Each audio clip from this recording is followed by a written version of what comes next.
लोकसभा चुनाव के ऐलान से पहले एबीपी न्यूज के लिए सी वोटर ने किया है देश का सबसे बड़ा ओपिनियन पोल। इस सर्वे में 41,762 लोगों से बात की गई। 1 फरवरी से 10 मार्च के बीच सर्वे लोकसभा की सभी 543 सीटों पर किया गया।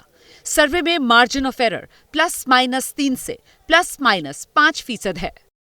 नमस्कार, एक बार फिर से आपका स्वागत है। आप देख रहे हैं सबसे बड़ा ओपिनियन पोल। जी हां, अभी तक हमने जिन राज्यों की बात की वो आंकड़े आपके सामने आप देख भी सकते हैं। राजस्थान में क्लीन स्वीप बीजेपी, गुजरात की हमने बात की, वहां पर भी clean sweep Bharatiya Janata party करती हुई दिख रही है। तमिलनाडु की बात करें तो इंडिया 39 यानी 39 की 39 सीटों पर। तो कुल मिलाकर यह आंकड़ा। अब हम बड़ी खबर ओपिनियन पोल की मैं आपको बता दूं कि कांटे की टक्कर अभी तक हम 6 राज्य दिखा चुके हैं। कांटे की टक्कर देखने को मिल रही है इंडिया और एनडीए के बीच में।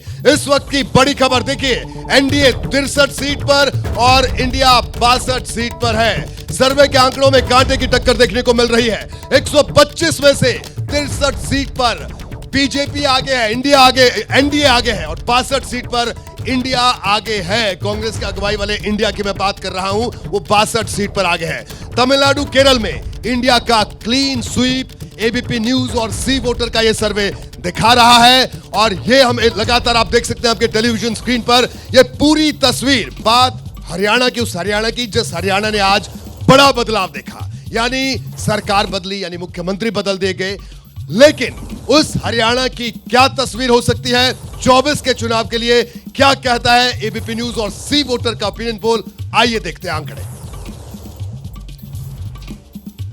देखिए, अगर आंकड़ों के लिहाज से अगर हम बात करें तो 2024 का ये सबसे बड़ा ओपिनियन पोल है। हरियाणा में 10 सीटें हैं, जिन 10 सीटों का हाल हम आपको बता रहे हैं और 52% वोट भारतीय जनता पार्टी को मिलने का अनुमान है। 38% वोट कांग्रेस को मिलने का अनुमान है। 2% वोट इंडियन नेशनल लोकदल और 8% का जो आंकड़ा 8% वोट अन्य को मिलने की उम्मीद है। मैं अब आपको एक बात इसमें और जोड़ दूं, ये जो आंकड़ा है ये 10 मार्च तक का है, यानी जेजेपी और बीजेपी एक साथ थी। 52% के साथ भारतीय जनता पार्टी और 38% के साथ कांग्रेस यहां पर दिख रही है। लेकिन आंकड़ा 10 मार्च तक का है। आइए, तमाम मेहमान हमारे साथ मौजूद हैं, जल्दी से हम सबसे बात करते हैं। सबसे पहले हम आपसे बात करेंगे। सर विजय जी, क्या लगता है आपको जो ये 52% का आंकड़ा दिख रहा है? जी रोहित, एक तो पहले मैं आपको मुबारकबाद दूं क्योंकि आपने आज बड़ी खबर इसलिए भी ब्रेक की कि भारतीय जनता पार्टी की सरकारों में खबर ब्रेक करना मुश्किल काम होता है और आपने मुख्यमंत्री का नाम बताया, एबीपी को भी मुबारक। एक चीज़ समझने की है कि जैसे आपने कहा कि ये बदलाव जो आज हुआ है, मैं नहीं समझता कि ये लोकसभा चुनावों के लिए बदलाव है, ये हरियाणा विधानसभा चुनावों के लिए बदलाव है। लेकिन आपके सर्वे में एक बड़ा सेटबैक है भारतीय जनता पार्टी के लिए कि पिछली बार 58% वोट मिले थे हरियाणा में भारतीय जनता पार्टी को जेजेपी के बिना भी, और आज आपने जेजेपी के बिना का मतलब 7 का सर्वे किया है, उसमें 52% है, तो बड़ा नुकसान है। और हिसार से जिस तरह से वहाँ पर ब्रिजेंद्र सिंह भारतीय जनता पार्टी से छोड़कर गए हैं, तो कुछ बदलाव कांग्रेस के लिए थोड़ी बहुत उम्मीद हो सकती है। हालांकि 52% वोट भी बहुत ज्यादा है, कोई ऐसा मुश्किल काम नहीं है बीजेपी के लिए। जी प्रदीप जी, आपका क्या कहना है? क्या लग रहा है आपको, इससे कोई बड़ा जेजेपी अगर इससे हटेगी तो इस आंकड़े में अगर बदलाव आएगा, कि किस तरह की तस्वीर आप देखते हैं ये जो वोट प्रतिशत आज सामने आ रहा है? देखिए, मुझे लगता है जेजेपी के जाने से बीजेपी को कोई नुकसान होगा ऐसा मुझे नहीं लग रहा है जी। 52% वोट किसी भी पार्टी को किसी भी राज्य में मिलता है तो वो एक तरफा चुनाव जैसा लगता है। एक बात। दूसरी बात, जो आपके आंकड़े बता रहे हैं कि पिछली बार से बीजेपी की वोट शेयर बीजेपी का कम हुआ है, ये साबित करता है कि आज जो फैसला हुआ है वो इसीलिए किया गया है कि एंटी इनकम्बेंसी खट्टर सरकार के खिलाफ बढ़ रही थी, उसको रोकने के लिए कुछ करना था। पूरी सरकार बदल दी, मुख्यमंत्री बदल दिया, तो एंटी इनकम्बेंसी को एक बड़ा झटका देने की कोशिश की है भारतीय जनता पार्टी। जी बिल्कुल। इससे पहले मैं विनोद अग्निहोत्री जी आपके पास आऊं, एक दिलचस्प तस्वीर दिखाता हूं। जब मंत्रिमंडल का शपथ ग्रहण हो रहा था, उस वक्त अनिल विज क्या कर रहे थे? एबीपी न्यूज आपको दिखाएगा कि जब हरियाणा में मंत्रिमंडल शपथ ले रहा था, मुख्यमंत्री शपथ ले रहे थे, अनिल विज जो कि खट्टर सरकार में मंत्री थे, पावरफुल मंत्री थे, वो उस वक्त क्या कर रहे थे? आप ये देखिए तस्वीरें, यानी चंडीगढ़ राजभवन में शपथ ग्रहण चल रहा था और अनिल विज अंबाला में पानी पूरी खा रहे थे। ये अनिल विज है, ये अनिल विज की राजनीति का एक तरीका है और वो विधायक दल की बैठक से भी नाराज होकर निकले थे। विनोद जी क्या कहेंगे इस तस्वीर को देखकर आप? नहीं खैर, ये तो भारतीय जनता पार्टी का अपना अंदरूनी मामला है। अनिल भी आज नाराज है, लेकिन मामला बाहर आ गया। हाँ बाहर आ गया, हो सकता है कल मान भी जाए, मना लिया जाए, अभी अमित शाह जी उनसे बात करें। लेकिन मैं थोड़ी ब्रॉडर पिक्चर की बात कर रहा हूँ। जी देखिए, हरियाणा जो है उस बड़ा दिलचस्प है। जी पिछले चुनाव में हरियाणा ने पूरी तरह से भारतीय जनता पार्टी का साथ दिया था। जी। 2019 में 2019 चुनाव किस आलोक में हुए थे? पुलवामा और बालाकोट के उसमें हुए थे। हरियाणा जो है फौजी, जहाँ से सीआरपीएफ और फौज में सबसे ज़्यादा नौजवान जाते हैं देश के तमाम राज्यों की तरह, और उसका बहुत असर था। और दूसरा जो कांग्रेस की अंदरूनी राजनीति थी, विनीत पुनिया यहाँ बैठे हुए हैं, ये जो वहाँ पर उस वक्त अशोक तंवर वर्सेस हुड्डा जो चल रहा था, उसकी वजह से जो कांग्रेस का नुकसान हुआ। और विधानसभा चुनाव में कांग्रेस ने अपेक्षा से ज़्यादा बेहतर प्रदर्शन किया, जबकि बहुत देर बाद हुड्डा को कमान सौंपी गई थी। जबकि पिछले कई वर्षों से हुड्डा लगातार सक्रिय हैं और कांग्रेस वहां पर ज्यादा सक्रिय है 2019 की तुलना में। तो मुझे लगता है इस बार वहां पर, और जो अभी डेवलपमेंट हुआ है, इसको लेकर के भी वहां थोड़ा सा नतीजे बदल सकते हैं। ये वोट प्रतिशत की बात थी, अब आंकड़ा देख लेते हैं कि सीटों में किस तरह से तब्दील होता है ये आंकड़ा। आइए जल्दी से आपको वो तस्वीर भी दिखा देते हैं। क्या वो तस्वीर है? ये देखिए, हरियाणा की अगर हम बात करें, 8 सीट भारतीय जनता पार्टी को मिल सकती है। एबीपी न्यूज सी वोटर का सर्वे ये बात कह रहा है, और 2 सीट कांग्रेस को। इंडियन नेशनल लोकदल या अन्य की बात करें, 0 पर। ये हरियाणा की तस्वीर निकलकर सामने आ रही है। और ये जो 2 सीटें हैं, ये 2 की 2 सीटें कांग्रेस की, आम आदमी पार्टी इसमें नहीं है, ये भी मैं आपको बता दूं। यानी 8 और 2। विनोद शर्मा जी, आपके पास आऊंगा। सर, क्या कहेंगे? ये जो आंकड़ा आ रहा है, 8 सीट भारतीय जनता पार्टी और 2 कांग्रेस, क्या आज का जो ऑपरेशन ही मैं से कहूंगा बीजेपी का, क्या इसका असर कुछ पड़ेगा? बीजेपी ने तो खुद माना है कि एंटी इनकम्बेंसी है जी। खट्टर साहब को हटाने का कोई वो तात्पर्य था नहीं, उनके खिलाफ व्यक्तिगत तौर पे कोई इल्जाम नहीं था जी। वो साफ सुथरा मुख्यमंत्री था, लेकिन उसको हटा दिया गया। जी। मैं समझता हूँ कि ये नतीजे जो हैं डिपेंड करेंगे जो भारतीय जनता पार्टी की अब तक की राजनीति है, जाट वर्सेस द रेस्ट जी, कि रेस्ट जो है अपनी तरफ कर लो जाटों के खिलाफ। जी। मेरा ये मानना है कि वो इस बार दोबारा चलेगी नहीं, और उनके भीतर जो सुगबुगाहट आप देख रहे हैं, अनिल विज साहब वगैरह जो अब अलग हो के बैठे हुए हैं, गोलगप्पे खा रहे हैं जी। मुझे लगता है कि चिंता का विषय होना चाहिए भारतीय जनता पार्टी के लिए हरियाणा में। और दूसरा, ये जो चौधरी बीरेंद्र सिंह का परिवार अलग हो गया था जी हुड्डा से, ये रिश्ते में भी हैं दोनों एक दूसरे के, वो लोग वापस आ रहे हैं जी। तो एक कंसोलिडेशन नजर आ रहा है, जिसके चलते मैं समझता हूं कि क्लोजर टू द इलेक्शंस आपको शायद आंकड़ा रिवाइज करना पड़ेगा जी। यानी आपको लगता है कि कांग्रेस को बढ़त और ज्यादा मिल सकती है? जी, आप कुछ कहना चाह रहे हैं विनोद जी? कि किसान आंदोलन और महिला पहलवानों का आंदोलन, उसका सबसे ज्यादा प्रभाव हरियाणा की राजनीति पर ही पड़ा है जी। तो उसको भी कंसीडरेशन में लेना चाहिए। बिल्कुल। प्रभु चावला जी, आपके पास आऊंगा। सर, क्या कहेंगे? विनोद शर्मा जी कह रहे हैं कि ये 2 से आंकड़ा बढ़ सकता है कांग्रेस का, लेकिन प्रदीप जी का और विजय जी का कुछ और कहना है। आपका क्या कहना है सर? पहले तो मेरे को जिन्होंने सर्वे किया है कि 52% वोट अगर पार्टी को मिल रहे हैं, तो विरोधी दलों को 2 सीटें कहाँ से आएंगी? जो वहाँ की जनता, इसका मतलब डिस्पर्सल वोट जो है अनइक्वल है। कहीं पर 90%, अब बीजेपी को 70% मिल रहे होंगे, कहीं पर 20% मिल रहे होंगे। तो 52% अगर आप दे रहे हैं, या तो सर्वे में कहीं फॉल्ट है कि उन्होंने 52% वोट आ गए, आप कह रहे बीजेपी के वोट कम हुए। तो मेरे को लगता है कि सर्वे के ऊपर थोड़ा क्वेश्चन मार्क उठ सकता है कि अगर आपने 2 सीटें उसके बावजूद भी दे दी तो इसका मतलब प्रॉब्लम है ना कहीं सर्वे में। नहीं कहते कि गलत है, परंतु 52% सीटें अगर वोट परसेंटेज मिलती है किसी पार्टी को, तो वहाँ पर 0 सीट बाकी के पास आनी चाहिए। इसका मतलब ये है कि बीजेपी का कंसंट्रेशन कुछ इलाकों में ज़्यादा है, जहाँ उनको बहुत ज़्यादा वोट मिल रहे हैं, बाकी जगह वोट कम मिल रहे हैं, जिसकी वजह से वो लोग जीते जा रहे हैं। और दूसरी बात जो मैं कहना चाहूँगा कि पहला ये हम लोगों को फैसला करना चाहिए, विनोद भाई मेरे सीनियर मेरे कुलीग हैं जी, हम पत्रकारों को ये फैसला कर लेना चाहिए और बीजेपी को भी ये फैसला कर लेना चाहिए, जो उनके विचारधारा के साथ सहमत हैं, मैं भी आरएसएस से जुड़ा हुआ था, कि ये वोट जो पार्लियामेंट का हो रहा है, ये जाति के नाम पे हो रहा है या प्राइम मिनिस्टर के नाम पे हो रहा है जी। जो हमें सूट करता हम कर देते हैं। आज हम जाति की बात कर रहे हैं, 2019 का इलेक्शन, प्राइम मिनिस्टर कहते हैं मैंने ये किया, वो अपने नाम से वोट मार रहे हैं। हम डिस्कस कर रहे हैं खत्री कौन है, पंजाबी कौन है, ये कौन है। तो ये फैसला हम लोगों को करना चाहिए कि ये मैंडेट प्राइम मिनिस्टर के लिए है या वहाँ के लोकल मुख्यमंत्री के लिए है। मुख्यमंत्री इन्होंने कहा कि एंटी इनकम्बेंसी तो असेंबली में होगी ना, आज क्यों हटा लिया? कि आपको लगता है लोकसभा में नहीं मिलेंगे? तो इसलिए मेरे को लगता है कि ये नेशनल इलेक्शन कई बार डाइवर्ट हम लोगों को सोचना पड़ेगा। मेरे को ये लगता है जी। कि प्राइम मिनिस्टर ने पिछले 10 सालों के अंदर जाति समीकरण को तोड़ा है जी। उन्होंने जाति से हट करके मोदी जैसे इंदिरा करती थी, इंदिरा के लिए जात कुछ नहीं मायने करती, जात पर ना पात पर मोहर लगेगी हाथ पर। अब वही बात मोदी ने अप्लाई किया, सारी जातियों को तोड़ दिया। अगर उसको आप जातियों में कन्वर्ट करना शुरू कर देंगे फिर फैसला, इसका मतलब मोदी की पॉपुलैरिटी गिर गई। अगर बीजेपी के लोग ये बोलते हैं कि हमने जातियों के ऊपर खेल रहे हैं कि मोहन यादव को बना दिया हमने। प्रभु जी विनोद जी शायद आपकी बात से कुछ इत्तेफाक रखते हैं जी। देखो प्रभु, मेरी बात सुनो, अगर इतना ही था, अगर मोदी जी के दम पे ही वो जीत रहे हैं तो ये छोटी छोटी पार्टियां इतनी सारी क्यों इकट्ठी कर लिया?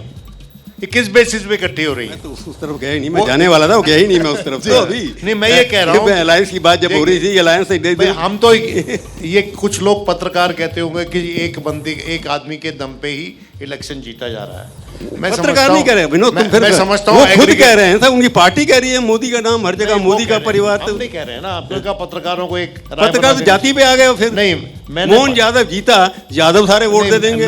मैंने तो कभी नहीं कहा है आज तक पत्रकारों के। देखिए, हम अपनी अपनी बात करें ना जी। सर मैं माफी के साथ आपको रोकूं जी। छोटा जी, मैं ये कहना चाह रहा हूँ कि हरियाणा जो है वो जब दूसरा इलेक्शन खट्टर साहब ने जीता तो उनकी कोalition गवर्नमेंट बनी। जीते तो हार गए थे। सॉरी, दूसरा इलेक्शन खट्टर साहब ने नहीं जीता, वो 41 सीटों पर अटक गए थे, इसलिए उनके खिलाफ कोalition गवर्नमेंट बनी ना, सिंगल लार्जेस्ट पार्टी थी, बट जीती नहीं पार्टी। हाँ, वही कह रहा हूँ ना मैं, नहीं जीती तो अब इस बार कैसे जीतेगी? ये सवाल 52% कितने परसेंट वोट दिया आपने? 52%। वही सवाल उठाया ना मैंने, 52%। प्रदीप जी भी कुछ कहना चाह रहे। प्रदीप जी, आपका क्या कहना है? ये बात प्रभु जी की बिल्कुल सही है कि 52% अगर वोट मिल रहा है तो किसी दूसरी पार्टी को कोई सीट कैसे मिल रही है। और खुद उन्होंने ही जो है इसको एक्सप्लेन किया कि हो सकता है कुछ इलाकों में बहुत ज़्यादा वोट मिल रहे हों और कुछ जो है इलाकों में कम वोट मिल रहे हों। लेकिन जो दूसरी बात वो कह रहे हैं कि अगर पीएम के नाम पर जीत रहे हैं तो जाति की बात क्यों कर?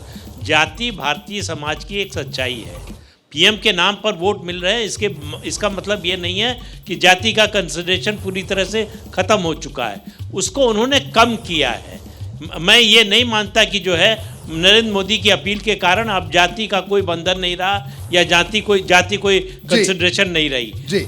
किसी भी चुनाव में जीत हार के लिए बहुत सारे फैक्टर होते हैं, कोई फैक्टर ज़्यादा प्रभावी होता है, कोई फैक्टर थोड़ा कम प्रभावी होता है। बड़ी खबर आ रही है, बड़ी खबर ये कि अनिल विज को मनाने की कोशिशें शुरू हो गई हैं। नायब सैनी और मनोहर लाल खट्टर यानी मुख्यमंत्री हरियाणा के और पूर्व मुख्यमंत्री दोनों अनिल विज से बात करेंगे।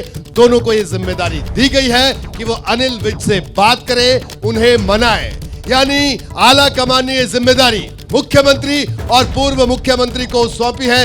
यह इस वक्त की बड़ी खबर हरियाणा से जुड़ी हुई। जल्दी से एक रिएक्शन विनीत पुनिया साहब आपका। पुनिया साहब, क्या कहेंगे आप? ये जो 8 और 2 का आंकड़ा आ रहा है कि आप 2 सीटें आप जीत सकते हैं, हमारा जो सर्वे है एबीपी न्यूज और सी वोटर का वो ये दिखा रहा है 8 पर भारतीय जनता पार्टी। क्या कहेंगे आप?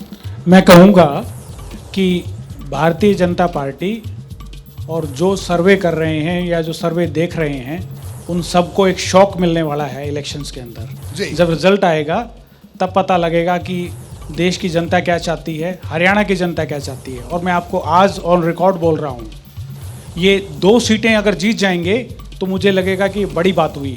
मैं आपको आज यहाँ एबीपी पर बोल के जा रहा हूँ कि अगर बीजेपी 2 सीटें जीतेगी तो मेरे लिए वो बड़ी बात होगी।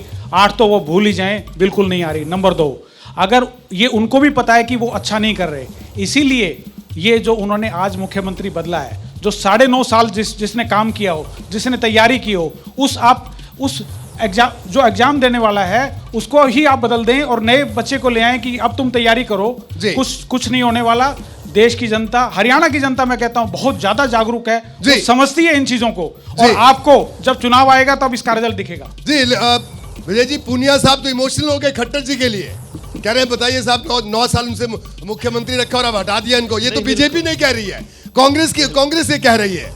कांग्रेस ये कह रही है नहीं, एक सेकंड मैं क्लैरिफाई करता हूँ कि कांग्रेस ये नहीं कह रही कि उनको क्यों हटाया। मैं कह रहा हूँ कि देर आए दुरुस्त आए, लेकिन ये उनकी विफलता का प्रमाण है कि वो खुद मानते हैं कि वो विफल रहे हैं। अब जब बीजेपी खुद मान रही है कि विफल रहे हैं, पिछले 9.5 साल उन्होंने सर कुछ नहीं ठीक है, किया। मैं आपको रोकूंगा, एक बड़ी खबर भी बताऊंगा, मेरे सहयोगी भी जुड़े हैं, लेकिन इसी बात से जुड़ी हुई खबर प्रदीप जी मैं आपसे बताऊंगा। मेरा आकलन यह है कि आज हरियाणा में जो कुछ हुआ, ठीक है, हम कांग्रेस अपनी बात कही, बीजेपी के नेता भी आने वाले हैं, पता नहीं क्यों नहीं है, हो सकता है अनिल विज साहब को मनाने की जिम्मेदारी उनको भी सौंप दी गई हो। लेकिन एक बड़ी बात आपको बता दूं, आज हरियाणा में जो ये पूरा का पूरा घटनाक्रम हुआ, मनोहर लाल खट्टर हरियाणा भारतीय जनता पार्टी के इस वक्त सबसे बड़े नेता आज के घटनाक्रम के बाद भी बन गए, ये मेरा आकलन है। मैं आपसे इस पर चर्चा करूंगा। देखिए कैसे नायब सैनी को मुख्यमंत्री बनाएगा, मनोहर लाल खट्टर के बेहद करीबी नायब सिंह सैनी को अगर वो प्रदेश अध्यक्ष बने तो मनोहर लाल खट्टर की वीटो के बाद बने, मंत्री बने मनोहर लाल खट्टर की वीटो के बाद बने, मैं गवाह हूं इस बात का। और विधायक का टिकट मिला, मनोहर लाल खट्टर ने दिलवाया। तो एक तो ये घटनाक्रम हो गया, और मैं आपको और बड़ी खबर बता रहा हूं कि सूत्र ये भी बता रहे हैं कि अब जो अगला प्रदेश अध्यक्ष हरियाणा का बन रहा है वो भी मनोहर लाल खट्टर का बेहद करीबी, उनके हाथ से तैयार किया हुआ कार्यकर्ता बन रहा है। आज नायब सिंह सैनी भी जब मुख्यमंत्री जब शपथ ली, जिस तरह से वो मिले, जो केमिस्ट्री थी और जो इतिहास भी है, तो इसको क्या किस तरह से आप देखते हैं? ये तो एक नजरिया कांग्रेस का था, और अब खट्टर करनाल से चुनाव लड़ेंगे और केंद्र में मोदी जी की टीम में आएंगे, ये बात भी निकलकर सामने आ रही है। क्या कहना है प्रदीप जी? देखिए, जो नेता डेलीगेटेड पावर से ताकतवर बनते हैं वो तभी तक ताकतवर रहते हैं जब तक पावर डेलीगेट होती रहे। जी, मनोहर लाल खट्टर की जो भी ताकत है वो प्रधानमंत्री नरेंद्र मोदी के समर्थन के कारण है। जी, आज समर्थन विड्रॉ हो जाएगा। आज ये खबर आप चला दीजिए कि मोदी नाराज हो गए हैं खट्टर से, अब उसके बाद देखिए कि उनका कितना वीटो चलता है। जी, तो ये जब तक सफलता मिलती है, कोई भी टीम जीतती रहती है तो जो उसकी कमियां होती हैं वो छिपी रहती हैं।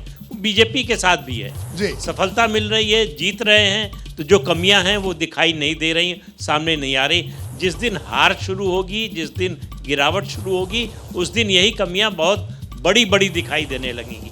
तो खट्टर साहब कोई मास लीडर नहीं है हरियाणा के, बिल्कुल वो लीडर इसलिए हैं कि मोदी ने उनको लीडर बनाया।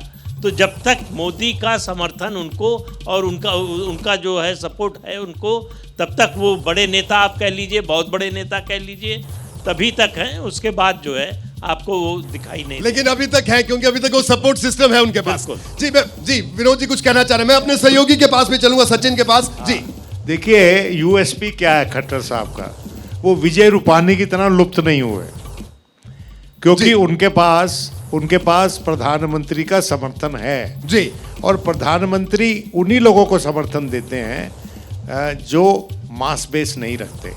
वो are not a threat to him in terms of popularity and mass base. Chandigarh आपको मैं लिए चलता हूं, मेरे साथ मेरे सहयोगी सचिन जुड़े हुए। सचिन, क्या बड़ी खबर इस वक्त चंडीगढ़ से आ रही है?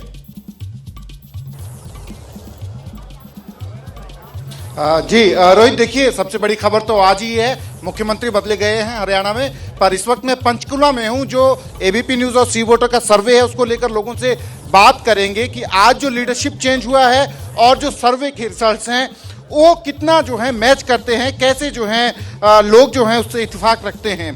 पंचकुला की इस मार्केट में हैं हम। सर, आज एबीपी न्यूज सी वोटर सर्वे आया है, उसमें ये है कि 52% वोट्स बीजेपी लेके जा रही है विद 8 सीट्स, 2 सीट्स कांग्रेस को। पर आज जो सारा घटनाक्रम हुआ और ये जो सर्वे है, इसको आप किस तरह से देखते हैं तमाम चीज़ों को?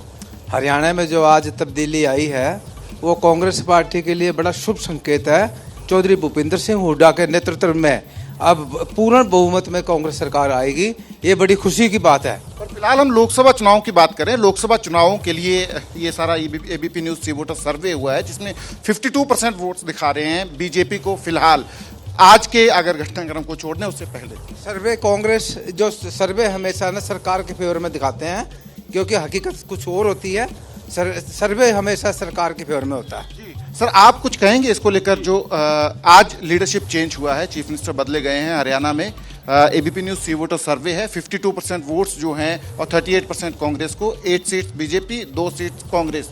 ये सर्वे और जो लीडरशिप चेंज है इसको कैसे कोरिलेट करते हैं? इसको आप उल्टा कर लीजिए, ये उल्टा दिखेगा आपको। सर्वे जो हैं वो सब सर्वे हमने देखे हुए हैं और हम इन्हीं सर्वे को देखते हुए ही बड़े हुए हैं, और ये सर्वे सब उल्टा है। मैं आपको बता रहा हूँ, आज जो लीडरशिप चेंज है उसको कैसे देख रहे हैं आप? ये बताइए, जितनी सर्वे एजेंसियां हैं ना, वो मुंह की खा के गई हैं पिछली कितनी बार, और इसी बात की मैं आपको चेतावनी दे रहा हूं कि ये जो सर्वे हैं ये फेलियर सर्वे हैं, इसका आप उल्टा मानिए। और मैं एक और बात बताना चाहता हूं, इस समय मोदी जी डरे हुए हैं, और मोदी जी इसलिए डरे हुए हैं, और डर के कारण ही जो CBI, ED और जो ये धरपकड़ योजना शुरू देश के अंदर कर रखी है, ये जो है मोदी जी का डर है कि वो हार रहे हैं, इसी वजह से ये सारा कुछ हो रहा है। और आपको ये एक और चीज बताना चाहता हूं इसके साथ साथ, जो इस समय हमारे देश के हालात हैं, आप पीछे देखिए, ये लोग सारे इतने लोग, इनका सिलेंडर पूछिए कितने का हो चुका है, इनका ये पूछिए जो आज महंगाई है और बेरोजगारी है, आपको बता दूं दर कितनी बढ़ कि चुकी है। कांग्रेस के प्रवक्ता यहां भी बैठे हैं, ढींगरा जी हैं, मेरे मित्र भी हैं, मैं इनको जानता हूं, कांग्रेस के नेता हैं।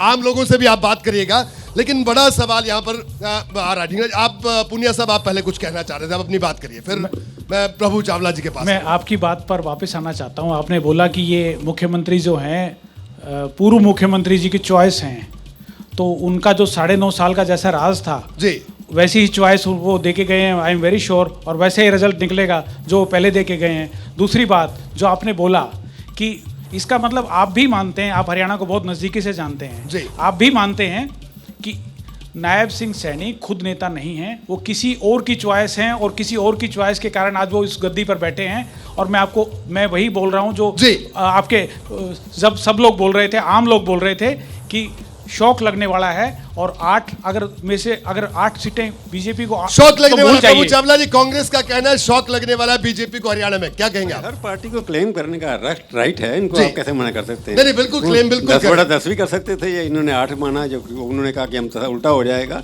परंतु हरियाणा में जो लग रहा है कि परिवर्तन जो किया है, परिवर्तन में मेरे को लगता है कहीं ना कहीं बीजेपी को डर अंदर से है, ये तो स्पष्ट है। क्योंकि इलेक्शन से पहले गुजरात में तो सारी कैबिनेट बदल दी थी आपने, सारी यहाँ पर सारी कैबिनेट अंदाज लगा रहे थे, आपने भी शायद बोलने वाले थे, फिर आपने सबसे पहले कहा कि नहीं वही मंत्री वापस आएंगे, मैंने सुन रहा था आपको। परंतु हरियाणा में डर जरूर है, ये स्पष्ट है कि खाली हरियाणा की सरकार बदली है उन्होंने एकदम से इलेक्शन से पहले। कल तो आप गए थे वहाँ पर गुड़गांव में इनॉग्रेट करने के लिए, वहाँ भीड़ थी या नहीं थी इसका कोई पता नहीं, परंतु कल तक हट जाएंगे और शाम में फैसला भी हो गया। तो हरियाणा के अंदर जो बदलाव हुआ है वो अपनी सीटें बचाने के लिए हुआ है। अब सवाल ये है कि प्राइम मिनिस्टर को इलेक्शन है, ये मैं शुरू से वही कह रहा हूँ कि प्राइम मिनिस्टर को अपने ऊपर विश्वास है कि नहीं, कि वहाँ वो जीत सकते हैं कि नहीं। 6 राज्यों की तस्वीर आपको दिखा चुके हैं, और जो तस्वीर निकलकर सामने आ रही है वो आपके सामने है। 71 सीट पर एनडीए आगे है और 64 सीट पर इंडिया गठबंधन आगे है। ये अभी तक की तस्वीर है। और देखिए, तमिलनाडु की बात करें तो 39 की 39 सीटों पर इंडिया गठबंधन सीधे स्वीप करता हुआ दिख रहा है। केरल की भी वही स्थिति है। इसके अलावा अगर हम बात करें झारखंड, JNK और लद्दाख की अगर हम बात करते हैं तो 3-3 की बात है। उत्तराखंड में 5 की 5 सीटें भारतीय जनता पार्टी के पास, हिमाचल की 4 की 4 सीटें बीजेपी के पास। राजस्थान और गुजरात की बात करें, बीजेपी का क्लीन स्वीप यहां पर दिख रहा है। और केरल की बात करें तो आप देखिए, कांग्रेस प्लस की बात करें तो 20 की 20 सीटों पर क्लीन स्वीप दिख रहा है। इसके इतर हरियाणा की जो हमने बात की, अभी जो हरियाणा की हम चर्चा कर रहे हैं, 8 सीट भारतीय जनता पार्टी और 2 सीट पर कांग्रेस। और देखिए, हरियाणा इसलिए महत्वपूर्ण है और आज इसलिए बड़ा महत्वपूर्ण क्योंकि आज बड़ा राजनीतिक डेवलपमेंट वहां पर हुआ। मुख्यमंत्री बदल दिए गए। मनोहर लाल खट्टर जो 9 साल तक मुख्यमंत्री रहे, उनको बदल दिया गया और अब खबर यह है कि वो लोकसभा का चुनाव लड़ेंगे। क्या कहेंगे विजय जी आप? ये लोकसभा का चुनाव लड़ेंगे, मनोहर लाल खट्टर भी लोकसभा का चुनाव लड़ेंगे, शिवराज सिंह चौहान भी लड़ेंगे। जी, एक लंबी फहरिस्त आ रही है धीरे धीरे सामने। देखिए, इसको एक तरह से पॉजिटिव तरीके से ये देखा जा सकता है कि उनको एक जिम्मेदारी खत्म की तो दूसरी जिम्मेदारी दे दी है। पार्टी सब लोगों का ध्यान रखती है। लेकिन एक तो आपका सर्वे में थोड़ा सा मैं जोड़ना चाहता हूं कि अभी जो आप सर्वे दिखा रहे हैं वो बहुत भारतीय जनता पार्टी की धड़कन बढ़ा सकता है कि आपने 71-64 कर रखा है जी। लेकिन इसमें 60 सीटें दक्षिण भारत की है, केरल और जो है तमिलनाडु की खास तौर से। यदि आप आगे जब बढ़ेंगे तो शायद इस परसेंटेज पे ये सर्वे नहीं चल रहा हो। लेकिन हरियाणा में जो आज भी बदलाव हुआ वो एंटी इनकम्बेंसी का फैक्टर बहुत लंबे समय से भारतीय जनता पार्टी खुद महसूस कर रही थी, इसलिए ये बदलाव हुआ।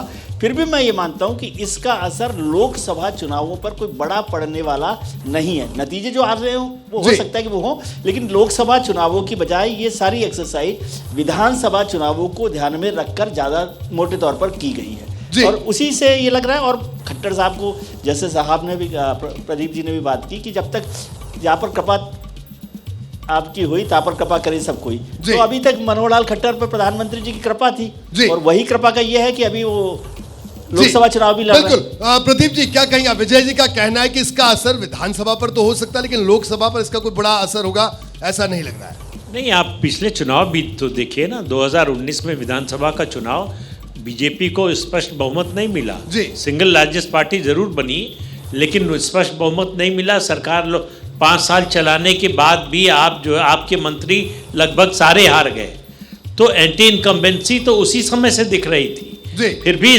मनोहर लाल खट्टर को कंटिन्यू किया, तो ये दिखाई दे रहा था कि 2024 में विधानसभा चुनाव में, मैं विजय जी की बात से सहमत हूँ कि बहुत मुश्किल होगी अगर खट्टर बने रहेंगे। तो उस एंटी इनकम्बेंसी को कम करने के लिए, उसको न्यूट्रलाइज करने के लिए ये चेंज किया गया है। अब उसका कितना असर होगा ये तो चुनाव बाद ही पता चलेगा। मैं आपसे विनोद जी एक बात बताइए, 2 बड़ी बातें आज के घटनाक्रम में। एक तो मुख्यमंत्री बदल गए और जेजेपी से गठबंधन भी टूट गया। अब जेजेपी भी अलग से चुनाव लड़ेगी लोकसभा का, बीजेपी भी लड़ेगी, इंडियन नेशनल लोकदल भी लड़ेगा, कांग्रेस भी लड़ेगी। तो ये तो एक बड़ी रणनीति का हिस्सा भी दिख रहा है अगर इसके दूसरे पहलू को देखें। देखिए 2019 में भी लगभग यही स्थिति थी जी। बीजेपी अलग थी, जेजेपी अलग थी, कांग्रेस अलग थी। 2019 के लोकसभा चुनाव में ये गठबंधन जो हुआ है 2 विधानसभा चुनाव के बाद हुआ जी। जेजेपी और इसका। देखिए हरियाणा बड़ा ऐतिहासिक प्रदेश है, यहाँ कुरुक्षेत्र भी है और यहाँ पानीपत भी है। जी। कुरुक्षेत्र में महाभारत हुआ था और पानीपत में 3 लड़ाइयाँ हुई थी जी। जो इतिहास में प्रसिद्ध हैं। इसलिए और हरियाणा इसलिए महत्वपूर्ण है कि हिंदी पट्टी में ये अकेला ऐसा राज्य है जहां भारतीय जनता पार्टी के सामने चुनौती है। जी। राजस्थान में चुनौती नहीं है, उत्तर प्रदेश में नहीं है, हिमाचल में नहीं है, उत्तराखंड में नहीं है, लेकिन हरियाणा में चुनौती है और उसके कारण है। कारण एक तो खट्टर साहब का जो पूरा 9 साल का शासनकाल रहा और उसमें फिर उसके बाद किसान आंदोलन को जिस तरह हैंडल किया गया, महिला पहलवानों का जिस तरह मुद्दा हुआ, एमएसपी का सवाल है, बहुत सारे सवाल हैं। इसलिए भारतीय जनता पार्टी को महसूस हो रहा है कि यहाँ एंटी इनकम्बेंसी है, इसीलिए आज का सारा घटनाक्रम हुआ है। एंटी इनकम्बेंसी को खत्म करने के लिए प्रभु चावला जी आपके पास आऊंगा। सर क्या कहेंगे? हरियाणा भारतीय जनता पार्टी के लिए मुश्किल प्रदेश है और इसी वजह से आज ये पूरा का पूरा राजनीतिक घटनाक्रम देखने को मिला।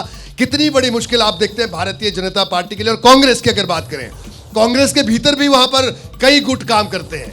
तो ये जो एक तरफ गुटबाजी, एक तरफ एंटी इनकम्बेंसी को दूर करने के लिए मुख्यमंत्री का चेहरा तक बदल दिया, कितना असर आप देखते हैं लोकसभा चुनाव में? Sir mic sir. इलेक्शन हुए पहले राउंड के अंदर, उसके अंदर बीजेपी काफ़ी स्टेट्स में पावर में आई जी। और लगभग 18 स्टेट्स के अंदर लोगों के साथ मिलकर। उसका सेकेंड राउंड के अंदर आप देखेंगे हरियाणा में उनको मेजोरिटी नहीं मिली, महाराष्ट्र में उनको मेजोरिटी नहीं मिली। अगर आप देखते चलें बिहार में हार गए, उसके बाद जाकर के वो तो सेकेंड राउंड में फिर जाकर के दोबारा सरकारें तोड़ी जहाँ तोड़ सकती जा सकती थी जी। तो एंटी इनकम्बेंसी जो हरियाणा में भी सेकंड बार नहीं मिली थी।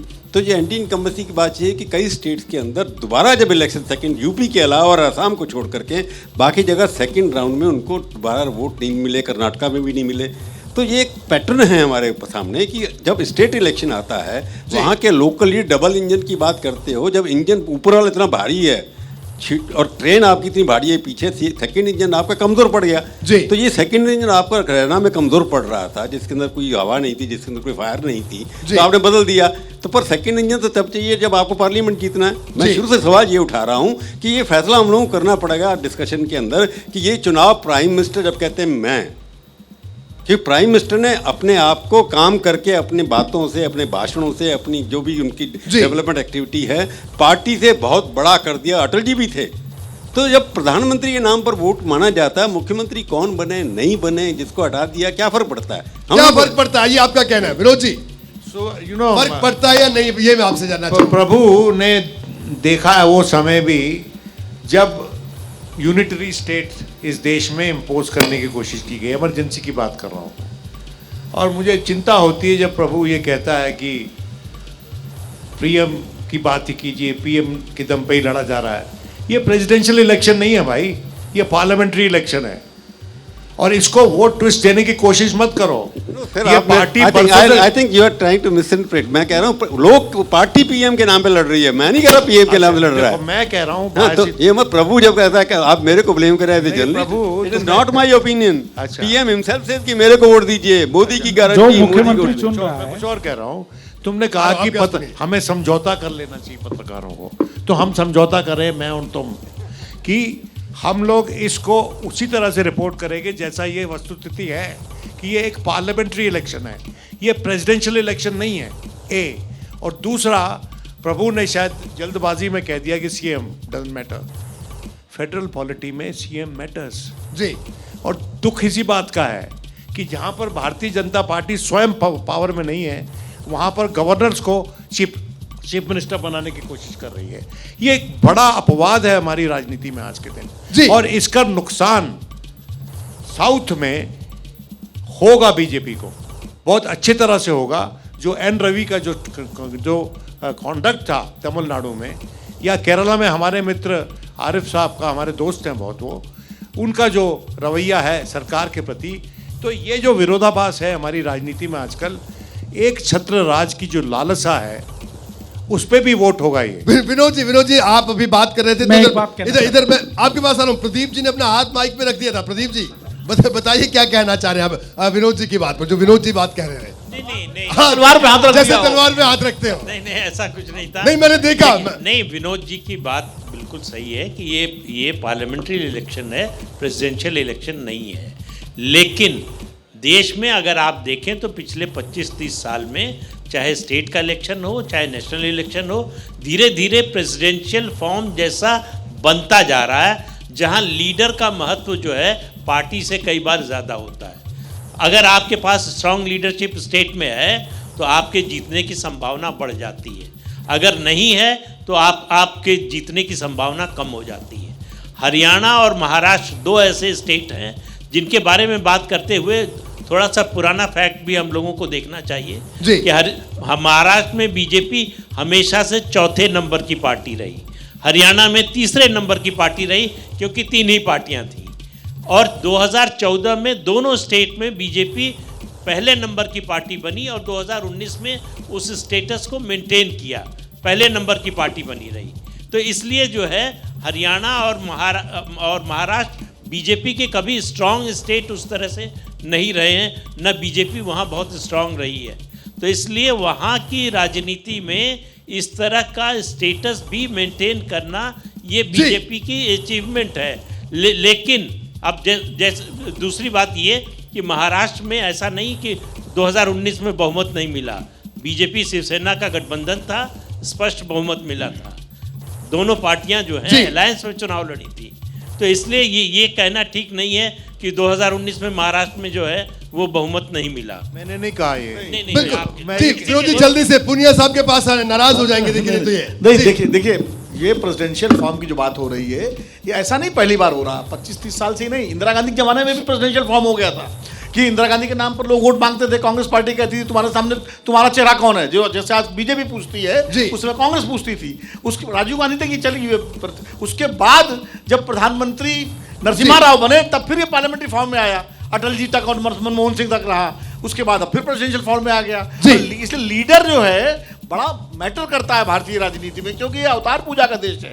बिल्कुल, ये बड़ी बात है। जी पुनिया साहब जल्दी से कहिए, बड़ी देर से कुछ कहना चाह रहे हैं, वक्त थोड़ा कम है, माफी चाहूंगा। मुझे सिर्फ 2 बातें कहनी है। पहली बात, ये जो चॉइस हैं, चाहे वो मनोहर लाल खट्टर थे और सारे स्टेट्स में जो भी चॉइसेस हैं मुख्यमंत्री की, वो प्रधानमंत्री की व्यक्तिगत चॉइसेस हैं, इसलिए जवाब भी उनको देना पड़ेगा, हिसाब भी उनको देना पड़ेगा। दूसरी बात, इसीलिए उनके खिलाफ वोट होगा। दूसरी बात, प्रधानमंत्री जी ने भी कोई बहुत महान कार्य नहीं किए हैं। उन्होंने नोटबंदी की, उन्होंने बेरोजगारी बढ़ाई, उन्होंने जो भी कार्य किए हैं, जो भी वायदे किए थे वो कोई पूरे नहीं हुए, इसलिए उनके लिए भी कोई पॉजिटिविटी नहीं है समाज में। और ये जो आप बोल रहे हैं कि ये जो आंकड़ा आप दिखा रहे हैं कि 71 जो एनडीए है, मैं इससे बिल्कुल डिसएग्री करता हूं। बिल्कुल आप कर सकते हैं। आपको आगे प्रभु चावला जी बताइए। सर आपने एक नई बहस को भी जन्म दिया, लेकिन अब आखिरी फाइनल कमेंट, वक्त बहुत कम है, क्या कहेंगे आखिर में? अभी जो आंकड़ा सामने निकल कर आया 71 और 64, हालांकि अभी इसमें सिर्फ दक्षिण के 2 राज्य हैं और हिंदी पट्टी के कुछ राज्यों को आज तस्वीर हमने आपको दिखाई।